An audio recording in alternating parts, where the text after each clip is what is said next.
पहाड़ों से घिरा एक छोटा सा गांव था पथरौलियां। इस गांव में एक बुजुर्ग महिला रहती थी, दादी गौरी। उसकी एक छोटी सी जमीन थी जहां हर साल बाजरे का खास किस्म का अनाज उगता था। ये बाजरा इतना स्वादिष्ट था कि बाजारों में उसके अच्छे दाम मिलते थे।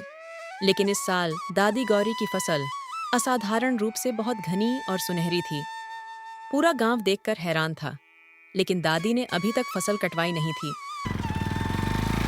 नंदू शहर से आया था। पहली बार उसने इतनी शानदार फसल देखी।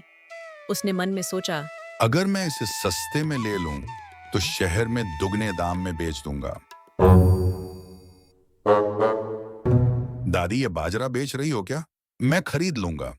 हाँ बेटा, बेच रही हूँ। तुम क्या दाम दोगे? नंदू ने सोचा कि दादी को दाम का पता नहीं होगा। दादी, यह बाजरा शहर तक ले जाना है। गाड़ियां, मजदूर, सबका खर्च होगा। मैं 50,000 दे दूंगा।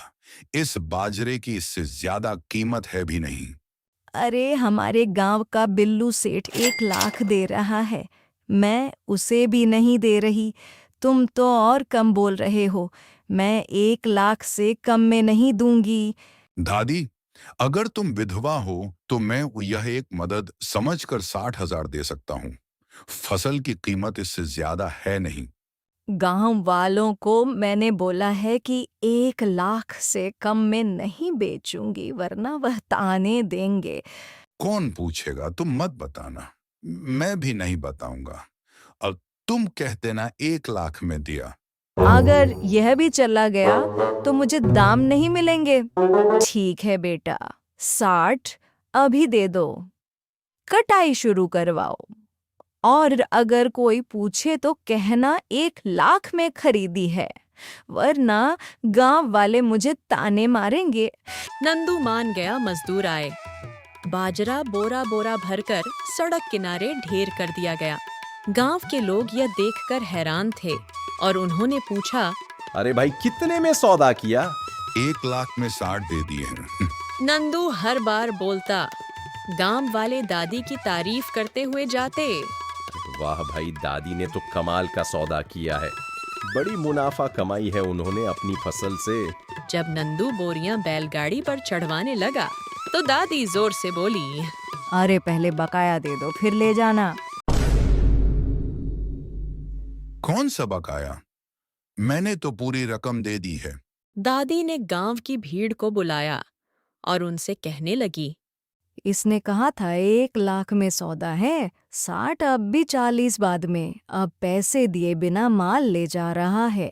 हाँ हाँ दादी, हमने भी इसे यही कहते सुना है। सीधी तरह दादी के 40,000 और दो, वरना हम गांव वालों से बुरा कोई नहीं होगा। नंदू पसीने पसीने हो गया। दादी रोने का नाटक करने लगी और बोली, मुझे बूढ़ी समझकर लूट रहा है। मेरी मेहनत से उगाई हुई फसल लूट कर ले जा रहा है। भीड़ चिल्लाने लगी। गांव की पंचायत भी आ गई। अंत में नंदू को मजबूर होकर 40,000 और देने पड़े।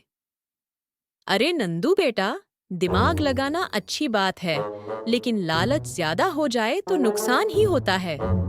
नंदू ट्रक लेकर चुपचाप चला गया और गांव वाले हंसते रह गए। और इस तरह दादी ने अपनी चालाकी और सूझबूझ से फसल को अच्छे मुनाफे में बेचा और खुशी खुशी अपने घर में रहने लगी।